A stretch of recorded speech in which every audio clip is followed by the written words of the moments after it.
जो हो गया उसे सोचा नहीं करते, जो मिल गया उसे खोया नहीं करते, हासिल उन्हें होती है सफलता जो वक्त और हालात पर रोया नहीं करते। नमस्कार दोस्तों, आज हम लोग सीबीएसई बोर्ड क्लास 10th का मैथमेटिक्स सिलेबस के बारे में हम लोग आज डिस्कस करेंगे। देखेंगे इसमें कि किस चैप्टर से कितना मार्क्स का क्वेश्चन आने वाला है और कौन कौन सा चैप्टर हम लोग को आ रहा है। इसमें हम लोग आगे डिस्कस करेंगे कि कौन सा चैप्टर हम लोग के लिए ज़्यादा इम्पोर्टेंट है और कौन सा चैप्टर हम लोग के लिए इजी रहेगा, कौन सा चैप्टर हम लोग के लिए टफ रहेगा। और साथ ही साथ देखेंगे हम लोग इसमें कि कौन सा चैप्टर हम लोग के लिए स्कोरिंग चैप्टर रहेगा। चलिए तो आज हम लोग शुरू करते हैं, बिना टाइम लिए हुए हम लोग देखते हैं। सबसे फर्स्ट में मैथमेटिक्स 041, ये आप लोग का सब्जेक्ट कोड है, syllabus for class 10th, CBSE board 2024-25 का ये सिलेबस है जो कि सीबीएसई बोर्ड की ओर से जारी किया गया है, उसी को हम लोग आज देखेंगे। सबसे पहले हम लोग देखते हैं सीरियल नंबर 1 में यूनिट नेम, चैप्टर्स और मार्क्स यहाँ पे हम राइट किए हुए हैं। चैप्टर नंबर 1 में यहाँ पे देखिए यूनिट नंबर 1 में नंबर सिस्टम दिया हुआ है। नंबर सिस्टम का जो चैप्टर नंबर 1 है वो रियल नंबर है। नंबर सिस्टम्स में फर्स्ट चैप्टर आता है रियल नंबर। रियल नंबर जो कि कितने मार्क्स का पूछा जाएगा एग्जाम में, हम लोग का 6 मार्क्स का पूछा जाएगा। ठीक है, देखिए यूनिट 2 अलजेब्रा। अलजेब्रा में हम लोगों का ये 4 चैप्टर दिया हुआ है, 4 चैप्टर इसमें इंक्लूड किया हुआ है। चैप्टर नंबर 2 जो आपके बुक एनसीईआरटी का रहेगा, chapter number 2 polynomials, chapter number 3 pair of linear equation in 2 variables, chapter number 4 quadratic equation, chapter number 5 arithmetic progression. तो ध्यान दीजिए ये सबसे ज्यादा मार्क्स जो पूछा जाएगा वो इसी चैप्टर से पूछा जाएगा, अलजेब्रा से। और ये कितने मार्क्स का है, ये 20 मार्क्स का है। आप देख सकते हैं यहाँ पे ये 4 चैप्टर मिला करके आपको 20 मार्क्स का पूछा जाएगा। अगर एवरेज बात किया जाए तो एवरेज आपका लगभग 5 मार्क्स का पूछा जाएगा। हो सकता है 1-2 मार्क्स का किसी में कम या किसी में ज्यादा हो सकता है, बट एवरेज देखा जाए तो 5 क्वेश्चंस प्रत्येक चैप्टर से पूछा जाएगा। पिछला ईयर भी आया हुआ था लगभग सभी चैप्टर से, पॉलिनोमियल से आया भी था, pair of linear equation in 2 variable से भी आया था, क्वाड्रेटिक इक्वेशन से, अर्थमेटिक प्रोग्रेशन, ये सभी चैप्टर से आया हुआ था। और लगभग 20 मार्क्स का पिछला ईयर भी आया हुआ था, मीन्स 2023-24 वाला सेशन में। चैप्टर नंबर यहाँ पे देखिए, ये यूनिट नंबर 3 में कोऑर्डिनेट ज्योमेट्री। कोऑर्डिनेट ज्योमेट्री जो कि चैप्टर नंबर 6 हो जाएगा हम लोग का एनसीईआरटी बुक के थ्रू से।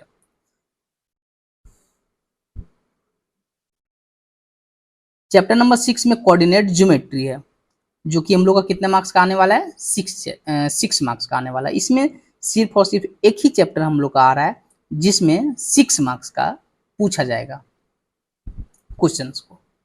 नेक्स्ट देखिए ज्योमेट्री में हम लोग देखते हैं यूनिट नंबर 4 ज्योमेट्री। ज्योमेट्री में चैप्टर 7 और चैप्टर 8 दो चैप्टर इसमें है।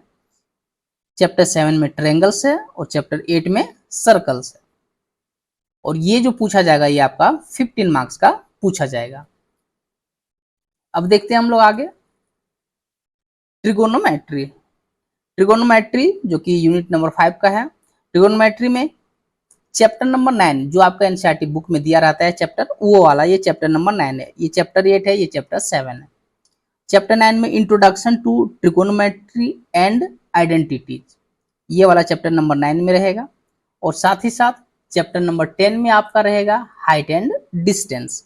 चैप्टर 10 में हाइट एंड डिस्टेंस रहेगा और ये दोनों चैप्टर मिला करके आपका 12 मार्क्स का पूछा जाएगा। ठीक है, आगे देखते हैं हम लोग नेक्स्ट मेंसुरेशन से हम लोग देखते हैं यूनिट नंबर 6। इसमें चैप्टर 11 और चैप्टर 12 दो चैप्टर आ रहा है। चैप्टर 11 में दिया है एरिया रिलेटेड टू सर्कल्स। इसमें सर्कल से रिलेटेड हम लोग टॉपिक को देखेंगे। और chapter number 12 surface area and volume. Chapter number 12 जो है वो सरफेस एरिया एंड वॉल्यूम है और ये दोनों चैप्टर से मिला करके 10 मार्क्स का आएगा आपका क्वेश्चंस। नेक्स्ट देखिए और last chapter number unit number 7, ये स्टैटिस्टिक्स एंड प्रोबेबिलिटी। ये चैप्टर नंबर 13 और चैप्टर नंबर 14 को कंटेन करता है। तो चैप्टर नंबर 13 में दिया हुआ है स्टैटिस्टिक्स दिया हुआ है और चैप्टर नंबर 14 में प्रोबेबिलिटी दिया है, और ये दोनों चैप्टर को मिला करके 11 मार्क्स का पूछा जाएगा। अब देखिए इसके बाद अब हम लोग देखते हैं कि सबसे हम लोग को इजी चैप्टर कौन कौन सा पड़ेगा। तो आपको इजी चैप्टर जो पड़ेगा वो देखिए। अब इसमें देखते हैं कि कौन सा चैप्टर हम लोग का इजी पड़ेगा और कौन सा हम लोग के लिए टफ पड़ेगा। तो ध्यान रखें, ये जो रियल नंबर है, ये रियल नंबर मॉडरेट चैप्टर है। इसे हम लोग मॉडरेट में काउंट कर सकते हैं। पॉलिनोमियल हम लोग के लिए इजी पड़ेगा क्योंकि बहुत सारा इसमें कंटेंट को हटा दिया हुआ है, जिसके कारण ये हम लोग के लिए बहुत आसान हो गया है। क्लास 9th में भी ये हम लोग को पढ़ने का दिया हुआ है। Pair of linear equation in 2 variable, ये भी मॉडरेट पड़ेगा, मॉडरेट। क्वाड्रेटिक इक्वेशन इजी पड़ेगा, क्वाड्रेटिक इक्वेशन ज्यादा डिफिकल्ट नहीं रहेगा, ये आसान पड़ेगा। और अर्थमेटिक प्रोग्रेशन भी आसान पड़ेगा, ये भी ज्यादा टफ नहीं है, ये फॉर्मूला बेस्ड है। फॉर्मूला अगर याद कर लिए तो आपसे ये बन जाएगा। नेक्स्ट देखिए कोऑर्डिनेट ज्योमेट्री, इसमें सबसे आसान चैप्टर ये कोऑर्डिनेट ज्योमेट्री है, जो कि आपको सिर्फ फॉर्मूला बेस्ड पे है। फॉर्मूला अगर आप याद कर लेते हैं तो ये आपसे बहुत इजी तरीका से बन जाएगा, इसीलिए इसको हम इजी में काउंट कर रहे हैं। ट्रायंगल ये सब टफ पड़ेगा, ट्रायंगल और सर्कल दोनों चैप्टर टफ पड़ेगा, ये सब दोनों चैप्टर टफ पड़ता है। देखिए इसमें चैप्टर 9 और 10 में हाइट एंड डिस्टेंस, आपको ये जो चैप्टर है ये आपको मॉडरेट पड़ेगा, टफ नहीं रहेगा। और ये जो introduction to trigonometry and identity, ये आपका थोड़ा सा डिफिकल्टी लेवल इसका बढ़ जाता है, क्योंकि ये न्यू थिंग्स सभी बच्चों के लिए होता है। क्लास 9 तक ये कहीं पे कुछ नहीं दिया हुआ है, तो क्लास 10th में जाने के कारण सडनली ये जब चैप्टर आता है तो थोड़ा सा डिफिकल्टी होता है, लेकिन वो टीचर्स पे डिपेंड करेगा।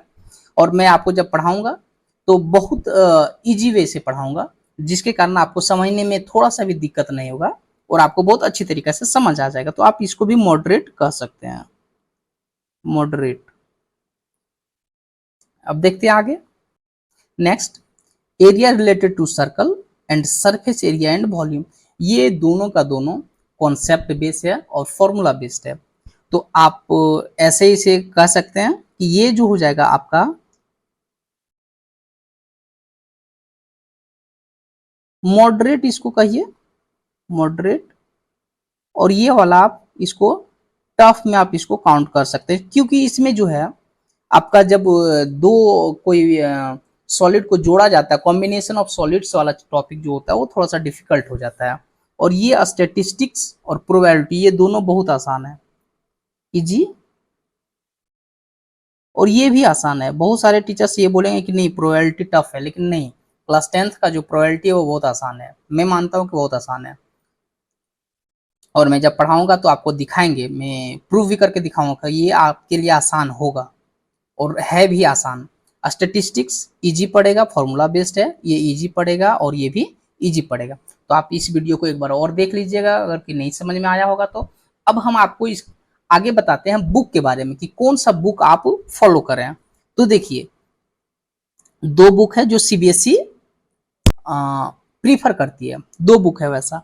एक first all in one NCERT, ठीक है, और दूसरा NCERT exemplar, NCERT exemplar, exemplar. ये दोनों बुक आपको बनाना है और आपको इस चैनल के माध्यम से ये दोनों बुक का सॉल्यूशन आपको रेगुलर मिलते रहेगा, पूरा का पूरा मिलेगा। पूरा 80 मार्क्स का जो आपका क्वेश्चन आएगा वो टोटल का टोटल आपको यहाँ पे दिया जाएगा। मीन्स चैप्टर 1 से लेकर के चैप्टर 14 तक आपको पढ़ाया जाएगा दोनों बुक से, एनसीईआरटी और एनसीईआरटी एग्जाम्पलर। ध्यान रहे एनसीईआरटी अलग बुक है, एनसीईआरटी एग्जाम्पलर अलग बुक है, ऐसा नहीं सोचिएगा कि क्या है ये सो, ठीक है। दोनों अलग अलग बुक है और दोनों एनसीईआरटी से ही रिलेटेड है, लेकिन ये जो एग्जाम्पलर है ये डिफिकल्टी लेवल बढ़ जाता है इसमें, एनसीईआरटी से डिफिकल्टी लेवल इसका ज्यादा होता है एनसीईआरटी एग्जाम्पलर का। इसीलिए बहुत सारे बच्चे इस बुक को बनाने से भागते हैं। इस बुक से अच्छा होता है, बहुत सारे बच्चे बोलते हैं कि नहीं इस बुक से अच्छा एनसीईआरटी या सॉरी आर.एस. अग्रवाल या आर.डी. शर्मा बना लें, लेकिन नहीं, जो एनसीईआरटी एग्जाम्पलर अगर बना लेता है तो वो आर.एस. अग्रवाल, आर.डी. शर्मा उसको आसानी से वो सॉल्व कर सकता है। तो याद रखें, आपको इस चैनल में एनसीईआरटी और एनसीईआरटी एग्जाम्पलर दोनों बुक बताया जाएगा। चलिए अब इस वीडियो को हम लोग यहीं पे रोकते हैं और अब आपको रेगुलर एनसीईआरटी का फर्स्ट चैप्टर का वीडियो बहुत जल्द मिलेगा। और एनसीईआरटी फर्स्ट चैप्टर का जब क्लियर हो जाएगा, चैप्टर कंप्लीट हो जाएगा, तो आपको एनसीईआरटी एग्जाम्पलर का क्वेश्चंस आपको देखने को मिलेगा। तो अब आशा करते हैं कि आपको ये बहुत अच्छी तरीके से समझ में आ गया होगा इस सिलेबस को। अगर नहीं समझ में आया तो एक बार और आप देख लें इसको, और इस वीडियो को आप लाइक करें, शेयर करें, और अगर सब्सक्राइब नहीं किए हैं हमारे चैनल्स को तो जरूर सब्सक्राइब करें। Thank you.